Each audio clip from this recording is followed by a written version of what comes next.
நம்ம ஊர்ல இறந்துட்டாங்கன்னா அவங்களை வந்து புதைப்போம் இல்லைன்னா வந்து எரிப்போம். இது ரெண்டு தான் நம்ம ஊர்ல பண்றது.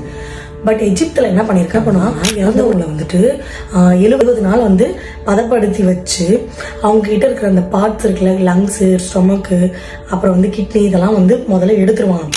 எடுத்துட்டு இன்னொன்று என்ன பண்ணுவாங்கன்னா, அவங்களோட மூளை இருக்குல்ல, அதில் வந்து ஒரு குச்சை விட்டு நல்லா குழப்பி விட்டுருவாங்க. அப்புறம் என்ன பண்ணுவாங்கன்னா, நியூட்ரான்ஸ்ன்ற ஒரு உப்பை வச்சு அவங்க உடம்பு ஃபுல்லாகவே பதப்படுத்துவாங்களாங்க. வந்து அவங்களோட பார்ட்ஸு இதெல்லாம் எடுத்து வந்து என்ன பண்ணுவாங்கன்னா, அதையுமே பதப்படுத்தி வைப்பாங்க. லங்ஸு, கிட்னி, நம்ம உடம்புல இருக்க எல்லா ஆர்கன்ஸையுமே எடுத்து பதப்படுத்தி வைப்பாங்க. இதெல்லாம் பதப்படுத்திட்டு எல்லா பார்ட்ஸையும் எடுத்துட்டு அதில் ஒரு சில பார்ட்ஸில் வந்து அவங்க வந்து நங்கத்தை வந்து வைப்பாங்க. எக்ஸாம்பிள் வந்து இப்போ நாக்கு இருக்குல்ல, அதையுமே எடுத்துருவாங்க. அந்த இடத்துல வந்து தங்கத்தில் செஞ்சு அந்த இடத்துல வைப்பாங்க. எனக்கு தங்கத்தில் வைக்கிறனால என்ன அப்படின்ற மாதிரி அவங்களுக்கு அவரோட இது அந்த ஊர்படி என்னன்னா, அந்த தங்கத்தில் வச்சாங்கன்னா அந்த சாவுப்பெட்டிக்குள்ள வந்து அவங்க வந்து பேசுகிற மாதிரி இருக்குன்னு சொல்லிட்டு அந்த ஊரோட ஒரு அமைப்பாது.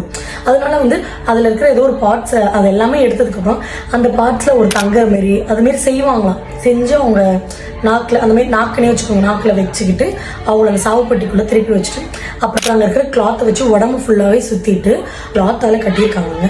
அப்படியே தூக்கி சாவுப்பட்டியில் வச்சுட்டு அவங்கள வந்து அங்கே வந்து மம்மியாக சொல்லிட்டு ஆக்கிடுவாங்க. இதுதான் அந்த ஊரோட ஒருத்தவங்க இறந்துட்டாங்கன்னா அந்த ஊரில் நடக்கிற ஒரு சம்பவங்க. இது வந்து எஜிப்தில் வந்து இன்னமும் பண்ணிட்டு இருக்காங்க.